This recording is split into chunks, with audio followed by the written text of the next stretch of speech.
Jadhavar group of इन्स्टिट्यूटच्या वतीने 8वा राज्यस्तरीय आदर्श शिक्षक पुरस्कार प्रदान सोहळा नऱ्हे येथील प्राचार्य डॉक्टर सुधाकरराव जाधवर सभागृहात आयोजित करण्यात आला होता।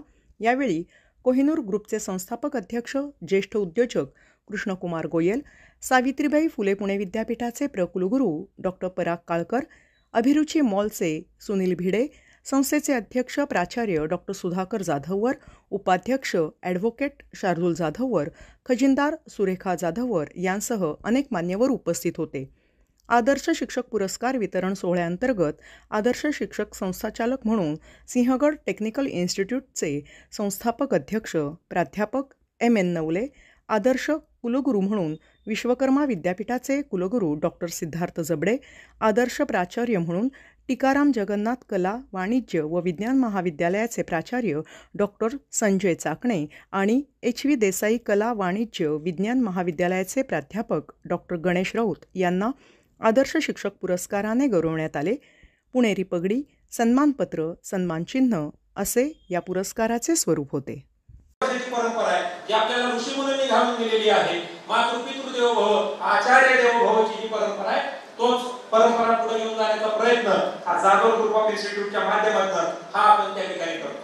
मला या ठिकाणी गोयल साहेबांनी एक गोष्ट सांगायची की हा कार्यक्रम कशासाठी, अनेक 5 तारखेला फार मोठ्या प्रमाणावरती कार्यक्रम होतात, महाराष्ट्राच्या कानाकोपऱ्यामध्ये कार्यक्रम होतात, नव्हे तर पूर्ण भारत देशामध्ये शिक्षक दिनाचे कार्यक्रम होतात आणि आपण तर जास्तच आपल्याकडे गुरु पौर्णिमाही आहे आणि टीचर्स डे आहे, दोन्ही कार्यक्रम आपल्याकडे त्या ठिकाणी साजरे केले जातात। परंतु हा एक कार्यक्रमाचा पंधरवडा हा आम्ही त्या ठिकाणी चालू केला। आम्ही त्या ठिकाणी शौर्य पुरस्कार चालू केला दर 14 तारखेला।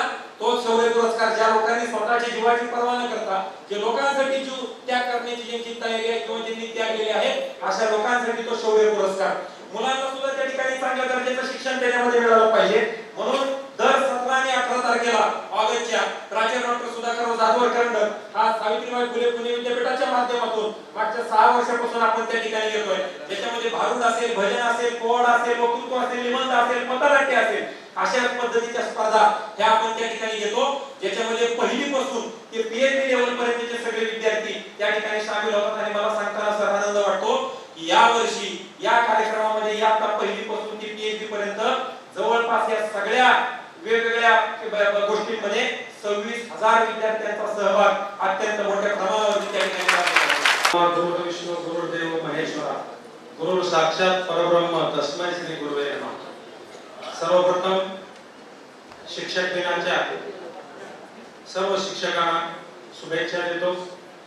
जे आपणाशी ठावे ते जराशी सांगावे, शहाणे करून सोडावे सकळ जन, असं समर्थ रामदासांनी सांगितलेलं आहे। त्यामुळे समाजामध्ये ज्या चांगल्या व्यक्ती आहेत, ज्यांनी समाजामध्ये विद्या 5 ला सिलेक्ट मेंबर झाल्यापासून ज्या ठिकाणी आम्ही गेलो कुठल्याही संस्थेला त्रास देणं, अडचणीत आणणं असं कधीही आजपर्यंत घडलं नाही। आणि सर मी तुम्हाला सांगू इच्छितो की या पुढच्या काळातही कधीही होणार नाही।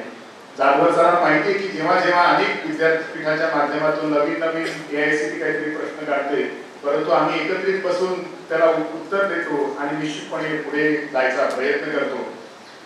त्यामुळे आज सरांबरोबर इथं बसून या पुरस्कार अनुभवताना निश्चितपणे मला आनंद वाटतो आहे।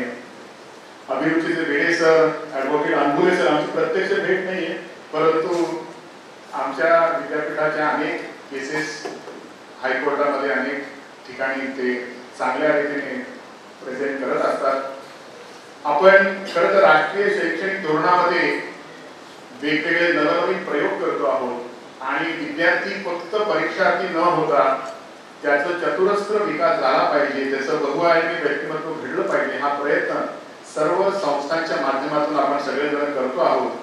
ज्या डेमोग्राफिक डिव्हिडंडचा उद्देश झाला, खरं तर मागच्या 15 दिवसापूर्वीच आपल्या महाराष्ट्र शासनाला अशी विनंती जर्मन काउन्सिलेटकडे झाली आहे की त्यांना पुढच्या काळात 5 टेक्नॉलॉजी साधी मुलं जर्मनीमध्ये नोकरीसाठी पाहिजे आहेत आणि महाराष्ट्र शासनाबरोबर ते करार करायला सुद्धा तयार आहेत। तंत्रज्ञानाने युक्त असणारे 5 लाख विद्यार्थी आज जर्मनी सारख्या एका प्रगत राष्ट्राला पाहिजे। माझ्याकडे अनेक राष्ट्रांच्या ज्ञानाची, अनेक राष्ट्रांच्या तंत्रज्ञानाची भूक भागवण्यासाठी भारताकडे आज विचारणा होत आहे। त्यामुळे हे राष्ट्रीय शैक्षणिक धोरण जेव्हा राबवत असतो आपण तेव्हा आपल्याला लाईफ लॉंग एज्युकेशनचा सुद्धा विचार केला पाहिजे. आणि जसं वर्गातलं शिक्षण महत्वाचं आहे, इंटरॅक्शन महत्वाचे आहे, बहुआयामी व्यक्तिमत्व तयार करणं महत्वाचं आहे, तसंच आपल्या जगाला, आपल्या या तरुणांनी आपल्या जगावर चांगलं राज्य करावं, ज्याला आपण म्हणतो की जो अमृतकाल आपला आहे पुढच्या 25 वर्षामध्ये जे आपले तरुण आहेत ते या सगळ्या प्रगतीसाठी तयार होतील आणि जगातल्या अनेक नामवंत कंपन्यांमध्ये आपलं कार्य निश्चितपणे देतील. जाधवर ग्रुप ऑफ इन्स्टिट्यूट आमचा चांगला परिचय आहे. आम्ही सातत्याने सिनेटमध्ये, अकॅडमिक काउन्सिलमध्ये अनेक वर्ष सोबत एकच सातत्याने काम करतो आहोत. परंतु बऱ्याच काळानंतर सरांच्या इन्स्टिट्यूटला भेट देण्याचा योग आला आणि त्यांची असलेली धडपड सगळ्या त्यांच्या संस्थेचा नाही पण महाराष्ट्रातल्या अनेक संस्थांना सोबत एकत्र घेऊन त्यांचे प्रश्न सुद्धा विद्यापीठाच्या माध्यमातून, शासनाच्या माध्यमातून सोडवायचा सातत्याने ते प्रयत्न करत असतात. आणि निश्चितपणे आपल्या राष्ट्रीय स्तरावर असेल किंवा राज्य स्तरावर असेल या संस्थांच्या अडीअडचणींचं प्रतिनिधित्व जाधवर सर सातत्याने करत असतात. म्हणजे 2 कॉलेजचे जरी अडचणी असतील तरी सर स्वतः सावित्रीबाई फुले पुणे विद्यापीठामध्ये येतात, वेळ घेतात आणि संवादाने प्रश्न सोडवायचा प्रयत्न करतात. तर निश्चितपणे हे राष्ट्रीय शैक्षणिक धोरण राबवताना आपण बहुआयामी विद्यार्थी जे तयार करणार आहोत, या बहुआयामी व्यक्तिमत्व तयार करण्यासाठी आपल्या या सगळ्यांच्या कार्याचा उपयोग होईल. आणि आपण आज जो गौरव या सगळ्या शिक्षण क्षेत्रामध्ये मोठ्या प्रमाणावर ज्यांनी कार्य केलेलं आहे, तुमच्या असं लक्षात येईल की पुण्यामध्ये नोकरीसाठी आलेले अनेक कुटुंब आहेत, परंतु सिंहगड इन्स्टिट्यूट असेल, जाधवर इन्स्टिट्यूट असेल, अशा अनेक संस्थांमध्ये एका पिढीमध्ये त्यांची मुलं पुढे चांगल्या रीतीने शिकून त्यांचा व्यवसाय, नोकरी आणि त्यांचे राहणीमान बदललं आहे. आता येताना मी आमच्या सावित्रीबाई फुले पुणे विद्यापीठात एका शिपाई आहेत त्यांच्या घरी गेलो होतो. तेही गावाकडनं आले होते, राहायला काही नव्हतं, कुठेतरी नोकरी लागली, पण आज त्यांचा मुलगा सुद्धा इंजिनियर होऊन पुढे चांगल्या तरी नोकरी लागली. त्यामुळे एका पिढीमध्ये विद्यार्थ्यांचं आणि लोकांचं आयुष्य बदलण्याची ताकद जी शिक्षणामध्ये आहे. आज भरपूर आहे. आज 2 कोटी स्क्वेअर फुटाची कामं पुणे जिल्ह्यात चालू आहे, PMC, PCMC आणि PMRD मध्ये. पण हे सर्व एका दिवसात होत नाही. तुम्हाला आश्चर्य वाटेल, मी शाळेत असताना खाकी चड्डी, पांढरा शर्ट, चड्डीला 2 ढिगळं असायची त्यावेळेला. आज कोणी ढिगळं चड्डी वापरत नाही, पण आमच्याकडे नव्हती ना. आम्ही 4 भाऊ 5 बहिणी, 9 जणांचं कुटुंब, वडील कमवणारे, किराणा मालाचं दुकान, काय करणार. पण ते दिवस काढलेले. गरिबीत सुद्धा गरिबीची लाज कधी वाटू द्यायची नाही. असतो तरी आज तर कोणाची त्या परिस्थिती लायकी नाही, कारण आज सगळ्यांना 1 किंवा 2 मुलं आहेत, त्यामुळे सगळ्यांना व्यवस्थित सगळ्या आई वडील सर्व लाड तुमचे करतात. पण जेव्हा आई वडील लाड करतात त्या लाडासाठी त्याचं गैरफायदा आपण होता कामा नये. ते लाड का करतात तर माझा मुलगा, माझी मुलगी ही चांगलं शिक्षण घ्यावी, चांगलं नागरिक बनावी, चांगलं काहीतरी त्याने स्वकर्तृत्व करून दाखवावं असं या विचारात ते करत असतात. आणि मी तुम्हाला हेच सांगेन की हे छोटे छोटे सगळ्यांना नोकऱ्या मिळतील असं काही नाहीये. पण तुम्ही नेहमी स्वप्न, मी नेहमी कुठेतरी वाचले वाक्य, मोठी स्वप्न पहा. ते स्वप्न, ते वाक्य मी माझ्या हृदयात साठवून ठेवलं आणि मी नेहमी मोठी स्वप्न पाहिजे.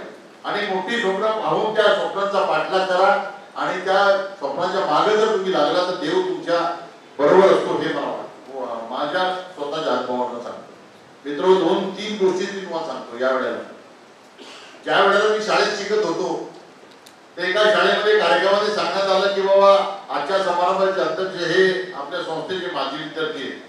मी 7वीत असताना मला जेव्हा हे कळालं तर मला वाटलं अरे हे जर या संस्थेचे अध्यक्ष होऊ शकतात, माजी विद्यार्थी असून मी का होऊ शकत नाही. हे मी 1967 साली ऐकलेलं वाक्य होतं. आणि गेली आता 8-10 वर्ष झाले मी ज्या संस्थेचा माजी विद्यार्थी होतो त्याच संस्थेचा अध्यक्ष, त्यालाच एक मिनिट आता परवा मिळाला.